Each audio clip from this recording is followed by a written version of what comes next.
It's a beautiful July 12th day in America. Who cares what year it is because it's just always great. Nothing can ever go wrong, right? The new Netflix episodes are great. Food food prices are great. Packages are not getting smaller while things are getting more expensive. People aren't looking at tiny homes because the normal white picket fence two-car garage home is becoming more and more affordable.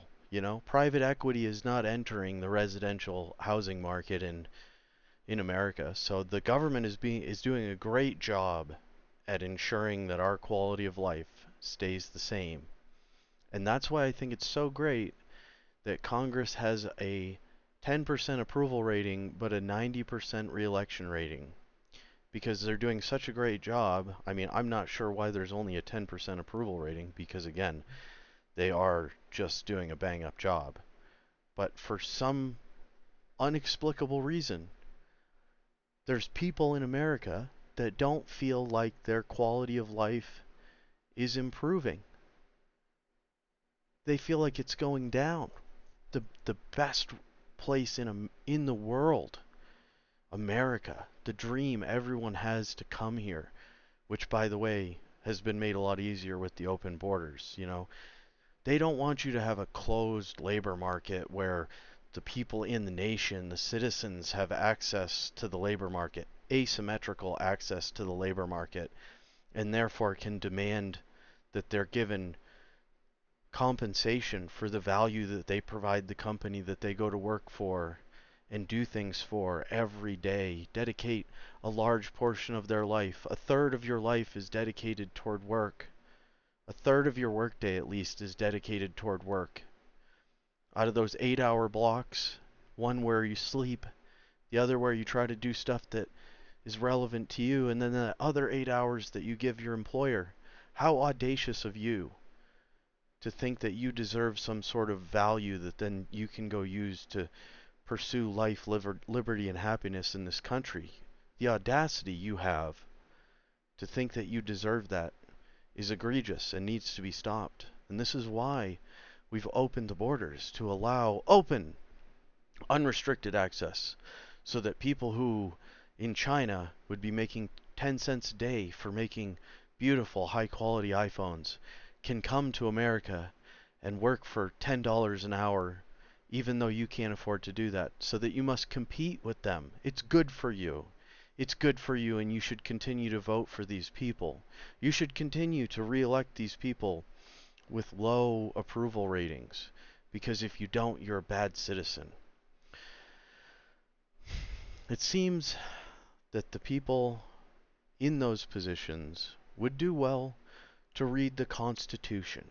Now, what does the word Constitution mean? I think it means something adjacent to the fabric of your being, the basis of your makeup, right? So let's take a look at that. Try to understand where we started, and then maybe we can possibly try to understand where we're at right now and why people are so confused. Because the government is great. The government is great, and they need laws to reinforce that their power shall never be challenged because they're so great, okay? Don't question that either, okay? Anything they do is for your benefit, okay? And if you think otherwise, that's just conspiracy talk. And you're hanging out with people that have worms in their brains and are looking at alternative media sources that haven't been fact-checked. It's dangerous and frankly irresponsible of you to consume media that is not being broadcast and curated. There's a reason they call it programming on the broadcast network. Oh, we have all this great programming for you. It's supposed to program you to think the right way, and if you consume the wrong things, you're going to start to have malfunctions up here. This is the cause of your anxiety, is consuming the wrong media that's telling you this stuff over here that hasn't been vetted and approved for you to hear, and your tiny little peanut brain is incapable of understanding it. The government is trying to protect you from the truth, because the truth is that you can't handle the truth, and they know it. You're just too ignorant to understand it. So I'm here to reinforce their programming and tell you to just stop. You know, go back. I'm only putting this video out to try to encourage you to return to the mother's womb. Crawl back inside. Stop thinking. All we need is production out of you. We don't need any work from the neck up.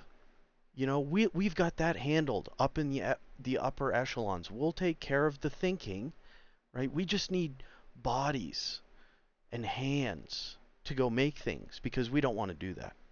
We can't make decisions while we're making widgets, you know? I can't make foreign policy decisions about the United States of America if I'm too busy trying to fumble around with a screw inside of an iPhone. You got to understand this is for your own good. For your own good. Just put your head back in the sand. You're ruining it all, you know? Anyway, the Constitution, the part that I love the most, is highlighted. Okay? We hold these truths to be self-evident, that all men are created equal, and women. I mean, if it was easy to update this, I think we should update it, but the danger is once you start touching it, once you give the green light to touch this and change this and update it, then it becomes a living thing. And once it becomes a living thing, then people can bastardize it and remove all meaning from it and change it to what benefits them, instead of it being a founding document that lays out the core principles that shall not change, our North Star of navigation as we lead our lives under this beautiful, understanding, compassionate government that has infinite wisdom to give us. All men are created equal, and that they are endowed by their Creator with certain unalienable rights, that among these are life, liberty, and the pursuit of happiness, that to secure these rights, the governments are instituted among men, deriving their powers from the consent of the governed, that whenever any form of government becomes destructive of these ends, it is the right of the people to alter or abolish it, and to institute new government, laying its foundation on such principles, and organizing its power in such form as to them shall seem most likely to affect their safety and happiness. So that is saying that the government is supposed to be a steward, a good steward of your ability to live your life and have a family and continue the human race through procreation and family and community, trying to get us to work together toward a common goal instead of always being at each other's throats and competing. Competition is great. I mean, it does bring out the best of us. But there is a point at which it just becomes a game of who has the most. And certain people inside this game want more and more and more, even when they've got more than they could ever possibly imagine using in a lifetime. They still want more because it becomes about keeping score and running that number up, like a high score in a video game, just to see how big can it get, how much can I do, even to the detriment of others. So I mean, that's human nature, but of course the government is going to step in, and if there's private equity or billionaires that want to buy up farmland and let it lay fallow so that there's no production from it, or if there's businesses that say, you know what, I'm not a bank, so homeowners, I can't make a profit off of homeowners, so I'm going to enter the residential housing market and I'm going to put all my money in that ecosystem that is normally just normal people with normal amounts of money competing for a place that they can have a lawn and a backyard and possibly a garage, so that they can live their life and not be under someone else's thumb. I can't profit off someone if they go buy their own house and have their own things. But if I buy that house before they can get to it because I've got more money, and then I turn them into a tenant and let them live there out of my benevolence, then I will take care of all the property maintenance and I will just charge them an astronomical amount of rent every month. I mean, it's a win-win. The rich get richer and you lose access to housing. And housing is a nightmare. You know, as someone who owns a house, they have to be painted, they have to be maintained, appliances break, the furnace goes out in winter. And it's much better to have a landlord who doesn't really care and doesn't want to spend money, so that when you call them, and if it were your home, you'd have the furnace fixed in a week. No, no, it's much better to have a landlord that's worried about the bottom line, so it takes them a month to fix your furnace. And in the meantime, just wear a coat and shut the fuck up. You know, just enjoy the fact that you get to not spend as much on cooling your refrigerator down because your entire house is now an icebox. They say that sleeping in a cold room is actually produces a better night's sleep. So he's doing you a favor, you idiot. You've always got the furnace on. You're sleeping in a warm house. You have no idea what you're doing. And this is what I'm saying. It's our own ignorance that they're protecting us from. They're depriving us of the pursuit of life, liberty, and happiness, but it's for our own good because we don't understand that actually the things we want are the most toxic for us. And it's better for us to just be slaves and not think. And to that end, they decided to put a law in place that directly contravenes the founding document of the government. And that's great, because anytime you can kind of go against the intention of something and kind of bastardize it, and instead of using it to make someone's life better, you can use it to control them and restrict their freedoms and tell them what to do. I mean, that's great for the government. It makes their life a lot easier if they can prohibit incitement, assistance, and participation in a rebellion in or insurrection against the authority of the United States and its laws. The punishment for this crime includes a fine, up to 10 years in federal prison, and ineligibility for federal public office. This is great because you don't want people that think that a controlling government that keeps taking it isn't protecting things like your housing or your food from astronomical price increases that make you poor, that put you in a position where you just go to work just to exist, not to save any money, not to work toward making your life better or growing the things that you have and building a beautiful life for yourself and your family. No, no, no. We do not want people who believe that humans should have rights and freedoms to be able to express negative sentiment about a government that is prioritizing pandering to corporations that fund their elections and lobbying. They have to work with these people. These people run the world. They're doing the best thing for you by supporting their agendas, even if they take some freedoms off your table. Those freedoms also allowed terrorists to attack the beautiful World Trade Center. We had to take some freedoms so they could monitor our phones and scan us with high frequency microwave radiation to see through our clothing at airports to make sure that you don't have a bomb in your shoe. Because as they take control from you and you start to be frustrated, you start to act a little crazy. So you need to have a little bit more control. If you're going to speed around a corner on a dangerous highway, wouldn't you prefer to have a guardrail there in case you're too dumb to realize that you have to slow down and apply a little bit of braking? Wouldn't it be better to have that guardrail to prevent your own stupidity from causing your death? Of course. And that is why the government is restricting you, because you've been doing some crazy things historically. Okay, Americans are kind of unpredictable. This freedom isn't really ideal for a group of individuals that are trying to get us to all walk a straight line.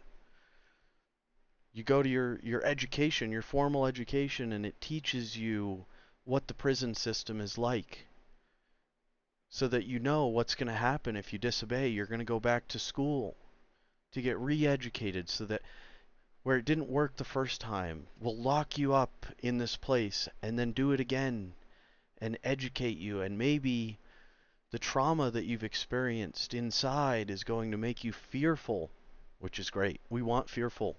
Fear, operating from a place of fear is the easiest way to control and manipulate you. So the more fear, the better.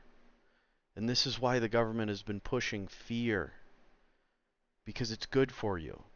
This is the actual law. Whoever incites, sets on foot, assists, or engages in any rebellion or insurrection against the authority of the United States and the laws thereof, or gives aids or comfort thereto, shall be fined under this title, or imprisoned not more than 10 years, or both, and shall be incapable of holding any office under the United States.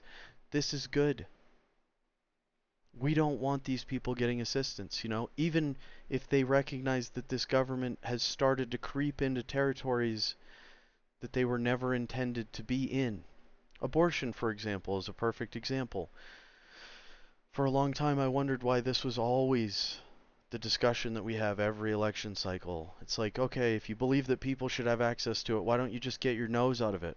Why don't you just say, listen, medical providers are the experts in the field, and if there's people out there that want this medical procedure done, and there's medical providers willing to give it to them, there should be a place that they can go, let's say a hospital or a doctor's office, where they talk directly to the doctor and decide if this is right for them, and if they can pay for it. And if they can't pay for it, well then of course the government will come in and force price changes that will wreck the entire free market system in the medical industry.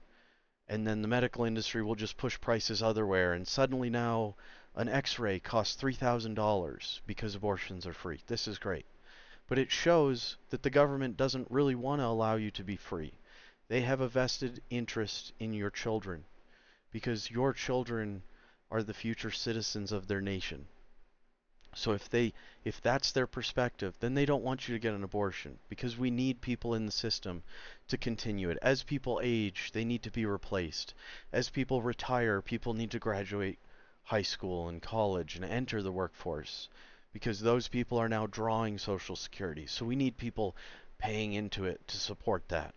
And then on the other side, you've got people who are like, oh, human beings are a plague on this planet. They're taking up too much space. They're consuming too much resources. We're a parasite on this world. It needs to be stopped. People shouldn't be allowed to so freely breed. They're procreating at such a rate that this world is a finite planet. And even though we believe in perpetual financial growth, perpetual expansion of our financial system, and a perpetual expansion of corporate profits on a finite world, we don't believe in perpetual expansion of the human race. That's going to destroy the world, and we need to stop it. So let's make abortions free on the street corners of every block in America, because this is a massive problem. And we need to attack it here, because we don't have the control on the continent of Africa or South America. Those people are doing whatever they want. We can't stop them. So we must stop it here at home. Similar echoes in the discussion of climate change and pollution. China accounts for 30% of the world's pollution, and yet we're worried about America, which is less than, I could get this wrong, but it's either less than 10% or less than 5%. It's a very small portion of the pollution pie. Just a little bit of pollution, just the crust. It's mostly crust. You don't get much filling. There's no pollution filling. You just get a sliver. It's all crust. We don't even get any. China has the biggest slice, and yet they're still building coal plants and expanding their electrical infrastructure with the dirtiest types of energy. That's fine. America is the problem. Let's gaslight our citizens into believing that if they just switch to electric vehicles and consume more electricity and stop and waste all the resources that went into building these gas cars and getting them on the road, let's crush them. Let's throw that all in the landfill and start again with cars full of toxic lithium batteries. It's hyper intelligent, folks. The government knows exactly what is best, and they think it through on a very long time scale. They understand all the consequences of their actions. There's never any unintended consequence of government action or legislation or making changes to your daily life. It's always just better. And if you don't believe that, then you're smoking marijuana, which watch Reefer Madness and you'll understand. Smartphones were the best thing that ever came out. And the most meaningful change that we've seen occur since the smartphone has been put in everyone's pocket in 2008 to 2010 when mass adoption occurred and the iPhone became a magical product that could replace a computer fully.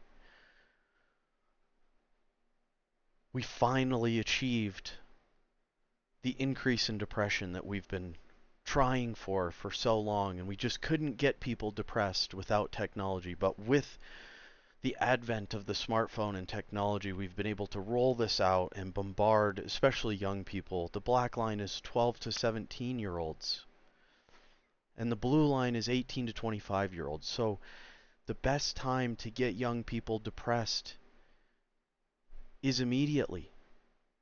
Because if they're out there being happy, they're going to be procreating and they're going to be working and trying to build their future and go get things and competing with these corporate overlords. No, it's better for them to be depressed at home in their mother's basement so that they're not out there trying to buy these homes when corporations are buying them for endless residual profits from the rent, because people will always need a place to live and there's no more land being printed. Sadly, the government can only print paper. They can't print more land for the citizens to have. So they don't want you out there trying to buy homes out from under these perfect corporations that are going to take them and maintain them and make sure that you have a place to live that is very expensive and poorly maintained. The government is doing this to depress the young people, and it's working. We've gone from less than 10% depression in these groups to now in 2020 we're seeing, and I mean I'm assuming that probably if I could get a current chart that shows 2024, we might have even broke 20%. So 1 in 5 people under the age of 25 are now depressed. And they feel hopeless for the future. They feel like they're never going to attain the things that they understood and were taught that made America great. The American dream that they were believing they were going to grow up and inherit and be able to participate in. They no longer believe that. And that's great, because now that they're fearful and depressed in the basement, it is easier to exert government control. There's no longer the struggle for freedom. It's just giving up. And I think that if more of us would just give up, we'd be able to accept this better. Acceptance is a big part of life. You know, you have to accept that someday you're going to die and you're going to let go of your business. You're going to let go of your family, all the people that you know. You're going to let go of your home. You're going to let go of your car. And then you're going to let go of your life because you're not given a choice. It is a guarantee. So why not get depressed early and start really coming to terms with the hopelessness of life? Why have hope and enjoyment only to be let down in the end? You know, why have an experience? Why be here and be present to experience the beauty and majesty? Why not live in a glass and stone and metal home where everything is dead and sterile, like an operating room? You don't want to be around nature. Nature lessens your anxiety. It removes your depression. Gives you a feeling of comfort and serenity and peace, and lets you leave the auto registrations and the tax bills and the electric bills and the maintenance that you have to do to all the junk that you own and all the forms you have to fill out to do even basic things with your own property. Getting permits from your local governmental authority so that you can do something on a piece of property that you own and pay taxes and fees on all of it to support them so they can continue to tell you what to do. I mean, this is fantastic. The system prevents people from becoming fully actualized and being independent individuals, and instead takes them from a messy blob and compresses them into that perfect cube that we need so that they fit into the place that we've assigned them. Nature Nature is an agent of chaos, which is why I don't understand why pollution isn't good, because it's killing nature, sterilizing the planet, and making it more uniform and less vibrant, less crazy, more boring and drab and industrial. Diversity is the worst thing that we could have. Uniformity is what we really want, because then if one person dies, it's easy to replace them. There's no specialized skills, there's no creativity of thought, there's no irreplaceable human because there's no uniqueness. And uniqueness is our enemy. Make no mistake, folks. So anxiety is spiking since smartphones came out. We've also got an autism epidemic, but we don't talk about that. We just talk about little flus and things that wind up not being a big deal. And we don't even look back on our behavior during the period when all this fear was being propagated by those in power. We just accept that it was all okay the whole time, and the 2 to 3 years of panic and everybody hiding was a good thing. It was good. We made the best decisions that we could. You know, children weren't at risk, but we should still go out of our way to make sure that they get some sort of protection from something that isn't even anything that we care about anymore, or talk about anymore, or think about when we leave the house anymore. It was good to make sure that everybody got these untested, rapidly manufactured things that protect all of us and we must all get. It's good that we judged our neighbors so quickly and the government didn't have to pay people to turn on their neighbors. They did it for free, for their own sense of ego and importance. They went out and voluntarily told on others to systems of authority so that those systems of authority could come in and crack down on them, take things from them, like their freedom of movement and their freedom of choice and their freedom to go face death if they have that bravery inside them and they'd prefer to live their life than to live in fear in a basement. That's dangerous. To allow people that type of choice is absolute insanity. And clearly the things that they're doing are increasing mental illness, anxiety, depression in the population. Isn't that a good thing? Don't we want charts to go up? We want stock market charts to go up. That's good. We want prices to go up when we own a home. Don't we want anxiety, depression, and autism charts to also go up as time progresses? Things are getting better. We're increasing the amount of autism in our population. This is a net positive. Also, too many people.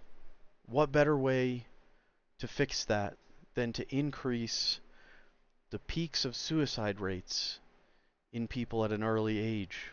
As we can see, this is the suicide rate on the left, and then age on the bottom, and each line indicates how that period of time these age groups behave. So as we can see, the blue lines are older and lower, and the black lines are higher, sooner, earlier in life. So at 25, we see a huge meteoric spike just straight up into a plateau of suicide.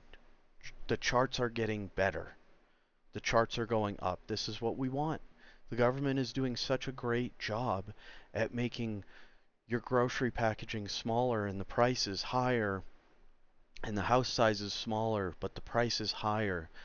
And corporations are doing such a good job at selling you products that they retain remote access to, and they make updating these things mandatory. Like in the case of Apple, they sold you an iPhone and then sent you updates that they didn't tell you were going to degrade the performance of your iPhone, for which they had to pay hundreds of millions of dollars in settlement to consumers. This is great. That now you get sold products. Now cars have these computers built into them and firmware updates, and you can't, your new audio equipment is network connected so that these people retain access to the products that they sell you because they need to improve them with these updates that remove functions and make them stop working so that you buy a new one. They need that kind of control. It stimulates the economy. It makes America better, greater, faster, more depressed. This is what we want. Progress is always up and to the right. And that's what these charts are showing. I especially love that they create these rules that most people follow to the letter out of fear of the police or any other three-letter agency agents showing up to the door and bashing it down to stop your behavior.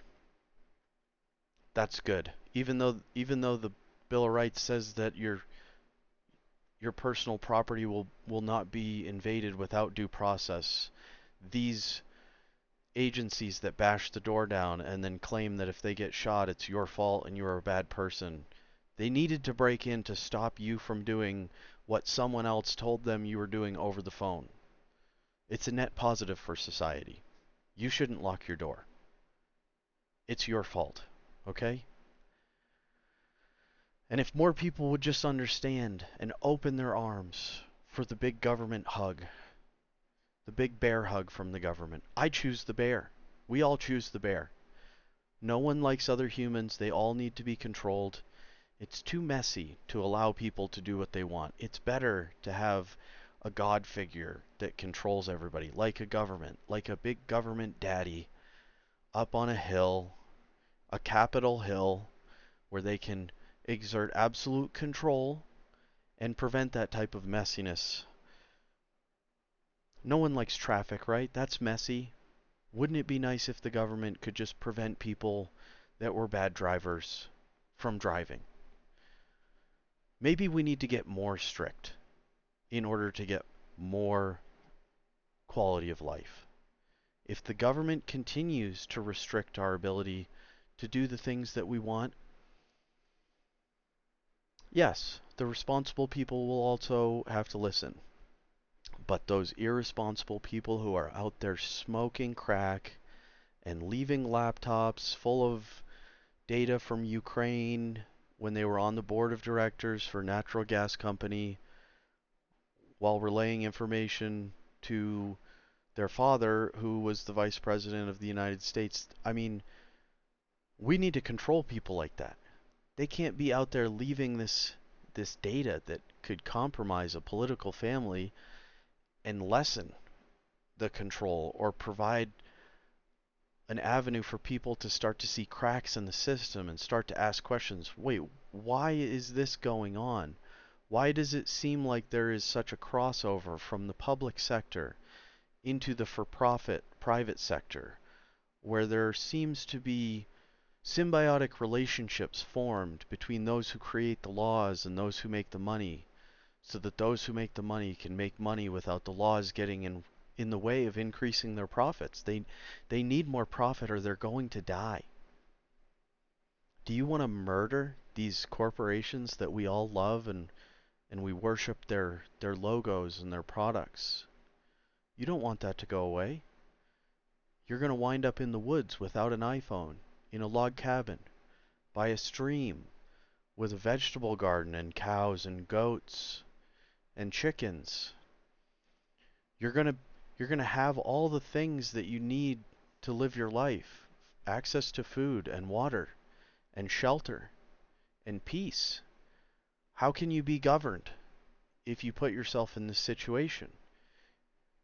If you wind up out in the woods and you become self-sufficient, how are you governable? You become a lot less governable because we can't give you these things that we could take away from you. We can't give you these rights that we tell you are necessary and that we have control of whether you have access to them or not. You're able to just go do things. There's no one around. There's no government. There's no cameras. There's no microphones.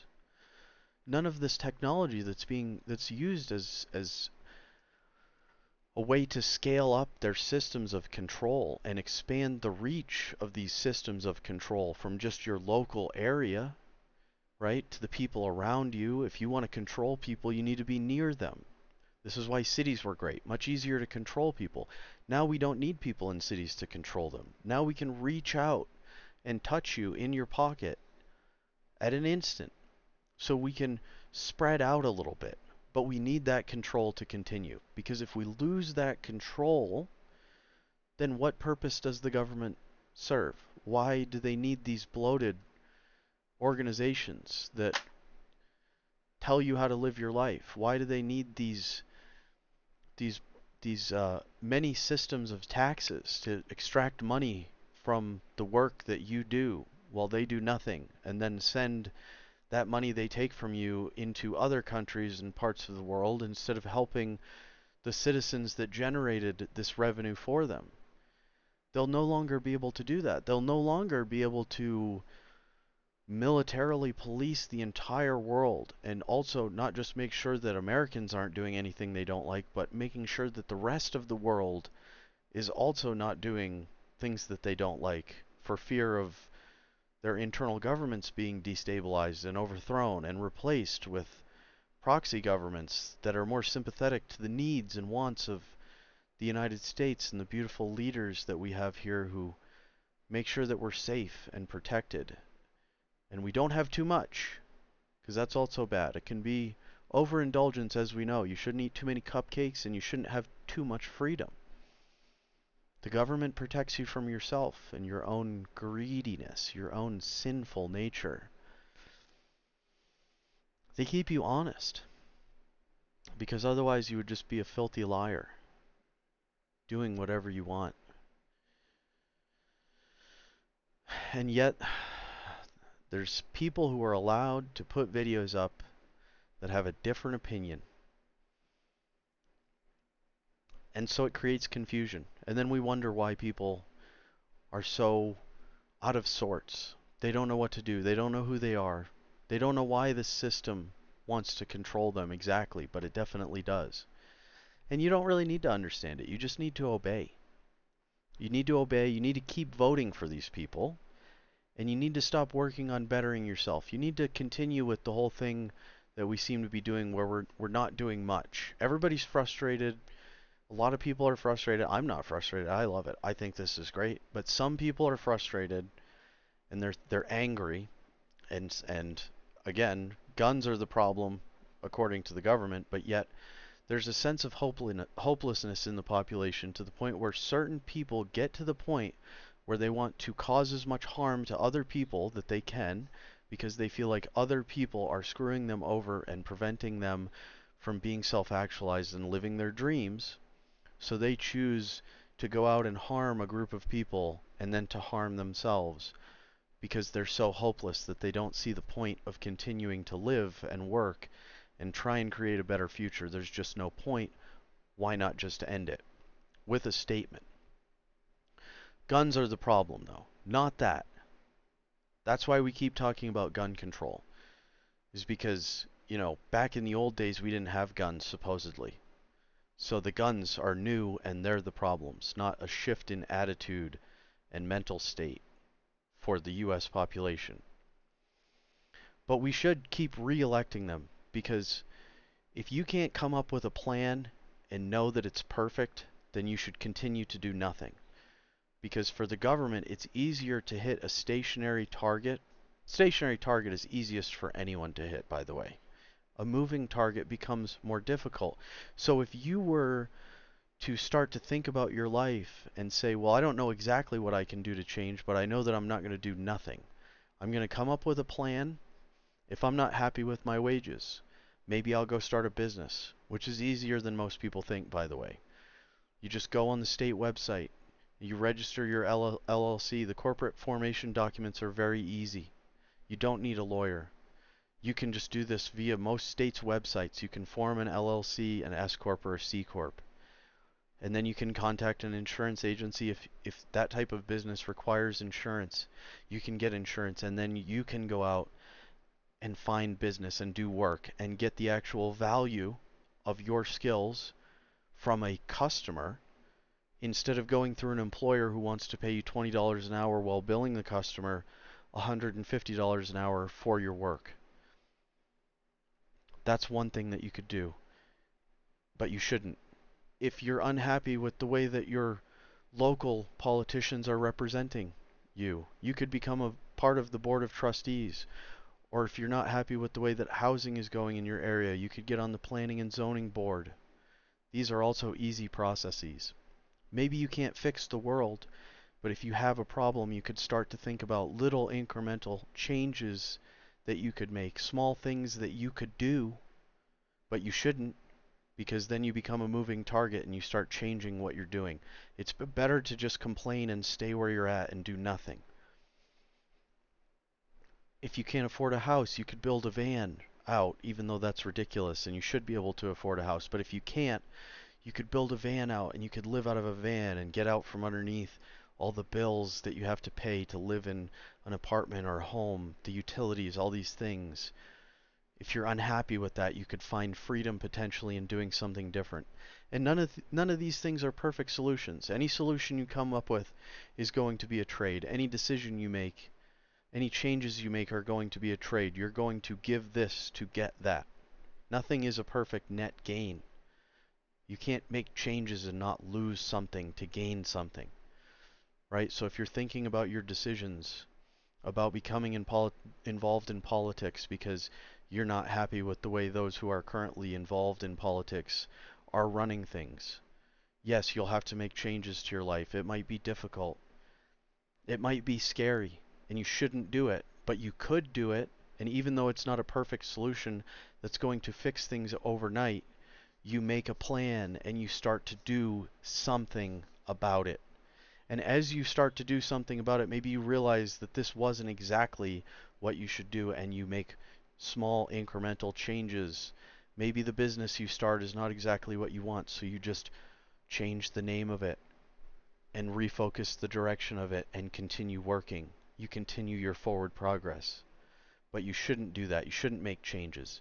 You shouldn't vote for different politicians if you voted for someone and they did none of the things that they said they were going to do, and they actively went against the things that they campaigned on. You should continue to vote for the incumbents and keep that 90% re-election rate for incumbents steady, because you want to keep their ecosystem constant and steady and stable so that they have maximum power over you. If you start voting erratically and stop voting along party lines and start voting your conscience, or start looking into what these people have actually done historically before you put them in a position of power, where did they come from, and try to extrapolate where they're going based on that instead of listening to the lies that they say during their campaign, that could destabilize some of their systems of control. And I'm not telling you to do that, because if I were, I could be in violation of 18 U.S. Code 2383, and that would be a terrible thing, because I don't want to go to jail or face fines. But you could do it on your own without going against what I say, which is to not do anything and continue to complain and say this country seems to be getting worse every year. My quality of life, the things that I have access to, is smaller and less every year, while the corporate profits get bigger and the stock market gets bigger and the government debt gets bigger and US consumer credit card debt gets bigger and everything gets bigger. That's good. Everything getting bigger is good. And if you start making changes and behaving as an individual instead of a brainwashed person who listens to programming and doesn't question things, listens to what you're told as opposed to observing the actions and outcomes of those who are doing things that affect your daily life, then you could cause instability in the system of control, because you're getting turnover. Just like a company that starts firing everybody and hiring new people, you're going to have turmoil internally, and it's going to be terrible. There'll never be a good outcome. You should always keep the people who are doing the thing in the place, no matter how bad of a job that they're doing. You should never make any changes, because you don't know what you're doing. You're not capable of thinking of every single consequence of your action or the possible outcomes. So just live in fear of the unknown and do nothing. Because if you start doing things differently than what you're doing right now, it could change the world in a very slow way that is unstoppable. and cannot be governed and controlled. And that would be bad for America. That would not be good for freedom and liberty and the pursuit of happiness. That could not potentially reverse the trends of depression and suicide and anxiety that we feel because we're constantly bombarded with control and being told things to believe and what to do, and losing our sense of personal autonomy and being able to go out and do crazy things that could make us happy is toxic for the government and should never be encouraged by anyone anywhere. And I hope that you didn't even make it this far into the video to be exposed to the ideas that I'm talking about that you should ignore. It's better that you never hear them and never think of them again, and you just move on with your life. Think about Memorial Day, getting drunk on the lake, on a jet ski. Don't think about this. Don't think about actually making life better for your children. Don't think about the future. How much can you get for yourself right now under this current system? What can you get for yourself? And certainly do not start to think about developing your ego. Don't start to think about the 10 stages of ego development where pre-conventional people, who are the child stages of ego development, and then you move into the conventional ego, which is self-driven, self-interested, self-protecting. The only perspective you can see is what happens to others through your own eyes. You can't put yourself in their position to try to fully show empathy to others and understand how complex this world gets, because it's very messy when you move beyond being self-interested. So don't do it.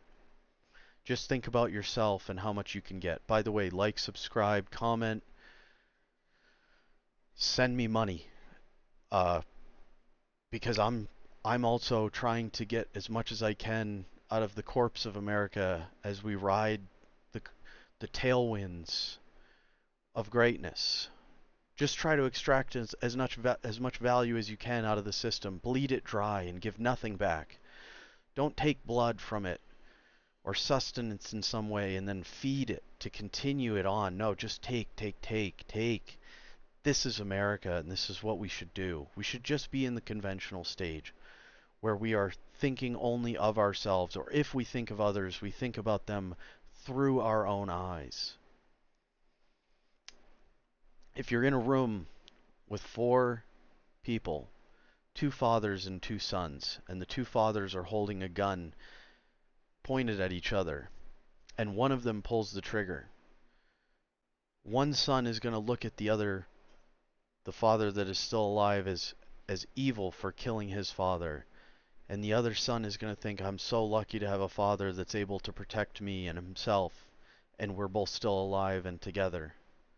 Don't think about the idea that if you put yourself in the actual shoes of one of these people in this situation, that you would have varying degrees of good and evil exhibited in this behavior and the outcomes.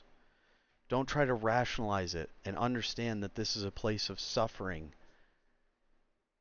This is a place where we are tested because we have access to doing evil things and good things. This is not heaven or hell where it's only evil or good.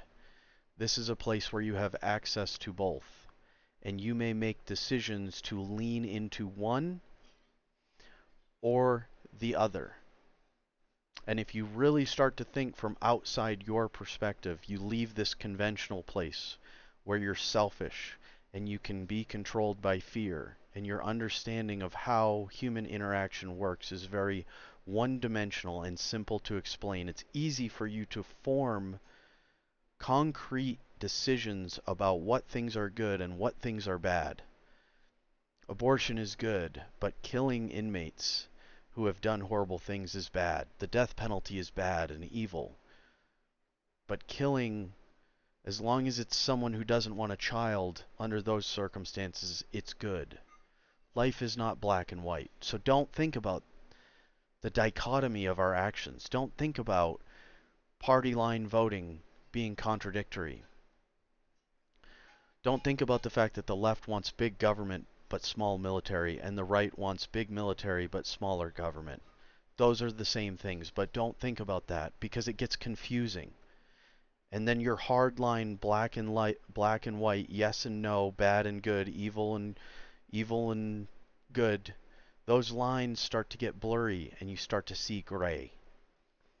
And you don't want to live in a gray world. You like black and white because it's easy to understand. So definitely never think about moving past the conventional into post-conventional, where you can start to understand the fourth person perspective, the fifth person's perspective. Don't think about the fact that you could understand a universal perspective where you are no longer a human being and you are observing what the human race is doing from an outside perspective as a non-human energy-based entity that may live on after this meat suit dies, and calls into question a lot of things that we do to control each other as being empirically bad if you are exerting control on others, because there is no good control or bad control. There is only control and the will of others being done unto you without your consent. Don't think about the fact that everybody might enjoy being free and being allowed to make their own decisions as long as they don't harm other people, so that we can work together in harmony instead of just compete with each other. Don't think about the fact that there's different states of mind than just the productive, sober state of mind where you're rewarded for your mechanical output into the economy. There are more cooperative systems where we work together and we're not competing against each other because no one is trying to get rich enough to start to hire people and have their will done by these employees to scale up their ability to have an effect on the world. Capitalism is the best we can do, but there are other systems and there are other states of being where you can be more thoughtful and introspective and less thinking from fear. How can I protect what I have? I need more. I need more to protect myself. I am so afraid that I'm okay with doing harm to others to lessen my anxiety and my depression. Don't think about the fact that you could let that go and stop fearing other people and understand that you can protect yourself without doing harm to others. You can mind your own business and live your life and have everything you need without then going beyond that threshold to the point where you are taking from others what they need as a basic necessity to survive. Now, I'm certainly not someone that hates capitalism. I have benefited from capitalism. Luckily, I'm not just coming of age in this current ecosystem, and I was able to enter a market that had collapsed from poor management and irresponsible lending practices that caused the largest crash of both Wall Street economics and the US housing market that will probably be seen in our lifetime, unless the indicators that I'm seeing about what we're doing currently are correct. And the balloon mortgage, the adjustable rate mortgage, people buying down their interest rate temporarily with the intent to refinance even though their home could lose value, and that will become impossible under that circumstance because the bank will not refinance if your home is not worth the loan amount. That does not make any sense. You need the appraisal to meet that number, and if it doesn't, you're screwed. These products are back. So you may have a chance to enter the market again, just due to poor planning and very irresponsible practices by those in charge of the entire system. And the legalization of the products that were responsible for the last one, that was done during the period of fear, where everybody was staying inside and getting the little protective things that we had to get, that we can't talk about or we get taken down. So you also have control in this world on information. In the electronic, little fancy, flashy, digital world, you're not getting everything because people, when they talk about it, are being taken offline. So that's why everybody's talking in code, is because you have AI that's just monitoring the verbal information that is contained and is automatically removed. So it may not continue to go up. You know, these people are very good at being the stewards and captaining the ship until they're not. And it all happens very quickly. When you go off course and hit the rocks, it's not a slow process. The process on the way up is usually slow and steady, but the process on the way down is very sudden and jarring. So the danger is, again, fear. Are you afraid you're going to miss out? Are you afraid that that chart is always going to go up and to the right? Because all you got to do is zoom out and look back, go back to 1929, go back to 1977, go back to 2000, go back to 2008, and we'll see what's going to happen up here. But anytime we get a huge departure from the trend, anytime you get explosive growth, it's generally not sustainable. It's generally not built on the bedrock of good policy. It's generally built from either fear or greed. And on the way up, it's mostly greed and fraud because the money just doesn't stop. You do everything the right way and you're making money, and then you do a little bit wrong and you still make money, and then you do a lot wrong and you're still making money for a while. But the foundation of what you're doing has become so rotten because you're committing fraud that eventually it all falls apart. And hopefully you are smart enough as the person committing fraud to pull all your money out first and keep it, while everyone else who just sees the results of this beautiful system but none of the fraud underneath it is fully committed to forever growth. They're fully invested, and therefore they lose all their money. So don't be afraid. Don't be afraid. Don't jump into things that don't make sense out of a place of fear. Focus on the small things that you can do to improve your situation. And start doing something. Because sitting in place makes you the easiest target of all. So, with that said, I think I'm done rambling for today. I appreciate you listening to my verbal diarrhea. This is a great environment for me to just come in and talk about nonsense for half an hour, whatever I've got on my mind. I just like to sit down and say it in the most confusing way possible so that the AI cannot really understand whether I'm being genuine, whether I'm being sarcastic, if I really believe the things that I'm saying. But you as a human being, I have faith in you that you can understand. And you can receive this information, albeit indirectly. And you can make changes, incremental changes, that can turn this around. And we can have a peaceful change, which is code for another word that probably I shouldn't say, using our civil rights, doing our civic duties to be good voting citizens and to vote for the best people who are going to represent our will and are going to do good things. We can vote for better people, and we can make a peaceful change using the system that is in place. But if we continue to do nothing, and we see ourselves on a path of everything getting smaller and more expensive, so everything's getting smaller, we're losing access. Without a change, we're headed for access to nothing, which might be good for some people up here. But if you're down here, then it might be time to think about doing simple things that you have control over, that are within your rights, to start to make a course correction, to start to make a course change back to the founding values of this country, which were freedom, liberty, happiness, and the government not getting involved or not getting in the way of those. If you feel like the government is getting in the way of those things, then it is time to have a peaceful change in this country. And if we are unable to affect that change, then I have a fear that there will be a more traditional type of change, like what used to happen in France repeatedly in the old days. It is not pretty.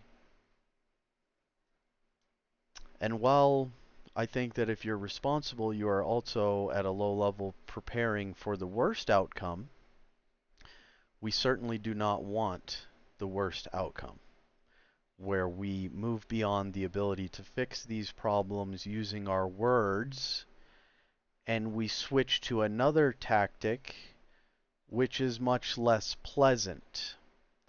And again, we should do this because that also benefits certain groups who don't believe that the number of people here should continue to be here.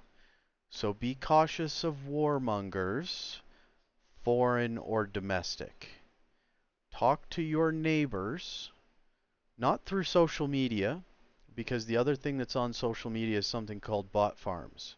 I've seen videos of warehouses full of walls of smartphones that are being controlled by computers through algorithms and liking and upvoting certain content that they want promulgated and disliking videos and silencing videos that they do not want to rise up and be seen. So the content that you are exposed to is also being artificially manipulated by these bot farms that have big money behind them, because the amount of cost involved in buying thousands of $1,500 smartphones and then plugging them in and connecting them to a computer and hiring someone with the technical expertise to manipulate all those devices to artificially drive content and what content is seen on the internet. I'm not talking about the ones that own the social media companies. I'm talking about outside actors. Money being poured at a system to manipulate and change it is what I'm talking about. And this is also part of the concept of moving past into the other ecosystems, is when you start to see from a perspective outside of yourself, you start to see how messy human interaction is, and you start to understand how easily manipulated we all are. Even though we think we're all individuals and we're not easy to manipulate, the truth is that dopamine and serotonin, whether you're taking nicotine or crack or looking at your iPhone, these are the chemicals that are driving you.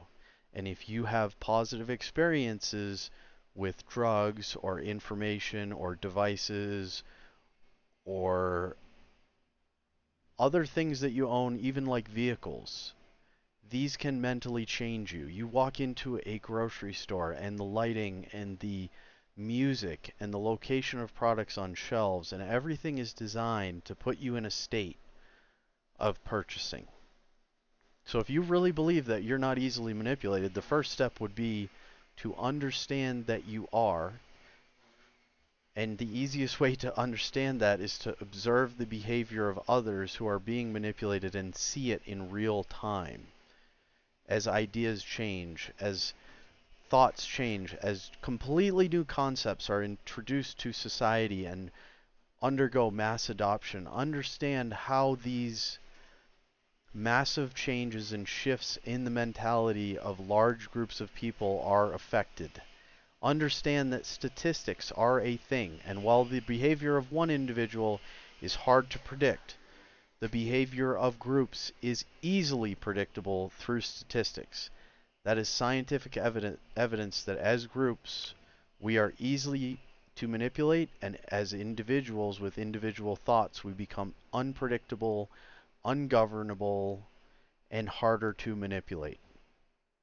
If you want to harden your shell to manipulation, you must take the time for individual thought on things that you care about. You must take the time to come up with individual plans on how you plan to make your own life better and stop relying on the government, whether that's the president or the entire body, to make your life better. Start to think of the experiences of others and try to put yourself inside their body, inside their experience. Say, what would I do if this happened to me? and then try to understand their actions, and it will be less of a mystery why people behave that way. But it will continue to be a mystery as long as you remain conventional and within yourself, and you do not understand that you can leave the self, but only if you let go of fear and understand that we're all living the same experience. We are all the same. We all want the same things. And if we were better at communicating, there wouldn't need to be such a system of control to prevent the selfish and destructive nature of us as individuals who are fearful of others and trying to take as much as we can for ourselves without giving anything back. Okay, so the first one was a false end. This is the real end. Okay? Now I'm done. Now I will shut up. I hope this has had some value for you. And I may do something like this again. I may create another video. So be prepared for that.